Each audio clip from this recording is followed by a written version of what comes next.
Okay, welcome back. In this session I'm going to go through the miscellaneous envelope modulations and the LFO. I discussed modulations in the last session where you can modulate a chosen parameter using attack, decay, sustain and release options. Although this is clearly a handy tool for modulating certain parameters like the pitch and filter cutoff, there may be times where you want the signal to be either modulated periodically or even modulated by another modulation or a signal to create an evolving sound. This is where the LFO and miscellaneous modulations come in respectively. LFO stands for low frequency oscillator and is essentially an oscillator running in the background of the synth as a set speed determined by the user that can be used to modulate given parameters. The most obvious use of this is obviously the dubstep wobble bassline. So let's take a look. So let's start with a fresh initialized patch so it sounds like this. And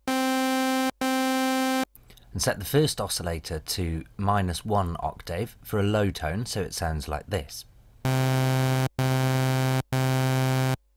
Let's have a listen to the different waveforms, starting with a sine wave by changing it here. The sine wave is the most simple type of waveform with no harmonics, and it sounds like this. As you can hear, because there aren't any harmonics, it's quite deep. The next waveform is the sawtooth, which we heard earlier on, but just as a reminder, it sounds like this. Then, if we listen to the triangle wave, there are only a few odd harmonics in there, so it sounds like this. As you can hear, it has less harmonics than the sawtooth wave, which is a much richer sound with both odd and even harmonics. Then the next waveform is the square wave, which has a lot more harmonics, like the sawtooth, but only the odd ones, so this time it sounds like this. A variant of this waveform is a pulse wave, which is like a square wave, but actually asymmetrical in shape, which creates different variations in harmonics, which make it sound like this. Then the next waveform is another variation of the PWM wave, which sounds like this. Then there's a fairly unique waveform next, which actually sounds like this. Finally, on these oscillators, the last available waveform is noise, which is all the frequencies at the same amplitude, and that sounds like this. This waveform is pitchless, as you can hear, so it's useful for creating snare drum or effects sounds, for example. So that's the available waveforms in Sylenth 1. So let's set this oscillator down one more octave to -2, and let's put the waveform back to this unique one before the noise. So it sounds like this. And now if we add in 8 voices to fill it out, and it should sound like this. Now let's head to the LFO module and assign the first drop-down box to alter the pitch of the oscillator AB. Now let's turn the dial next to it all the way in a clockwise direction so that it oscillates in a positive direction, and set the gain of the LFO to have full effect. Now you can hear the pitch of the oscillator is being affected by another oscillator, and it sounds like this. If I turn the rate up a little bit to something like 2/1, and then I hold a note down for a long time to cover the whole period, it sounds like this.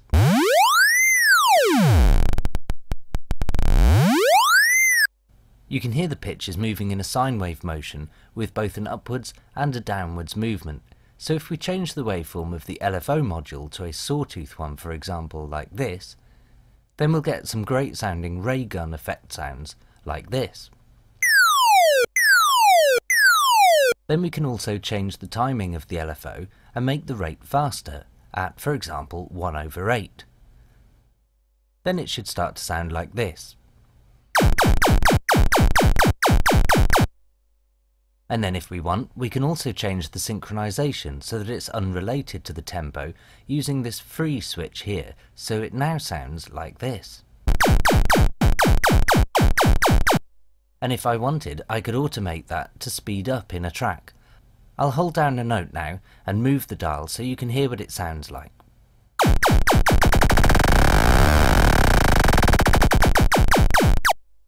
Now if we want to make a classic filtered bassline sound, there are just a few short steps to do this from the patch we've just made.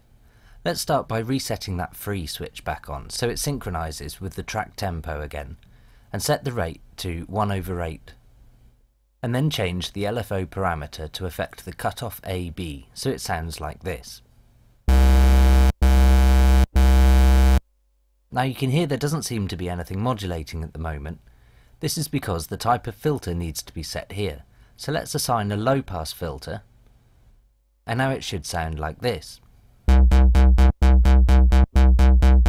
Now if we change the waveform shape on the LFO module to a sine wave, so that the cutoff modulates up and down smoothly once again, it should sound like this. Notice the offset dial here. This is for setting an offset of amplitude in the LFO, where for example a sine wave starts at 0 amplitude, reaches a level of +1, and then passes 0 on its way to -1. Well, we can offset that using this dial, so that the gain of the LFO starts with 1 and reaches +2 before passing 1 again on its way back to 0. So this is what it sounds like when the offset is in the centre. And this is what it sounds like with the offset all the way in the negative direction. And then this is what it sounds like with the offset all the way in the positive direction. Now let's reset that back to the centre. This offset tool can come in handy when you're needing just a small tweak, especially when you're working with pitch modulation and something sounds a little out of tune. Now to spice it up just a little bit more, let's add some modulation envelope to it, controlling the LFO frequency rate. This means we can use the envelope to set how fast the LFO goes over time, in order to make the filter open and close at different rates. To do this, I just select LFO1 rate in the Mod Env1 section, and then bring down the dial just a touch to around 40%. And then let's lift the attack to around 40% too, and now it should sound like this. So now we have two modulations going on. You've got the LFO controlling the cutoff, and then the mod envelope controlling how fast the LFO goes. With a slight attack time set, you can hear the LFO rate is essentially being slowed down for the first cycle or two, so it sounds like this. Now let's try and make that even more evolving. To the right of the LFO units, you can see more modulation systems called MISC1 and MISC2. These are probably the most creative modulation units on the synth, as they allow you to choose any given parameter to affect any other given parameter. So let's choose the mod wheel to be the modulation source. And let's choose this to affect the LFO1 rate. Then we'll turn up the dial a small amount to around the 60% mark. And now when we hold a note down and adjust the modulation wheel, we actually adjust the LFO1 rate too, so it sounds like this.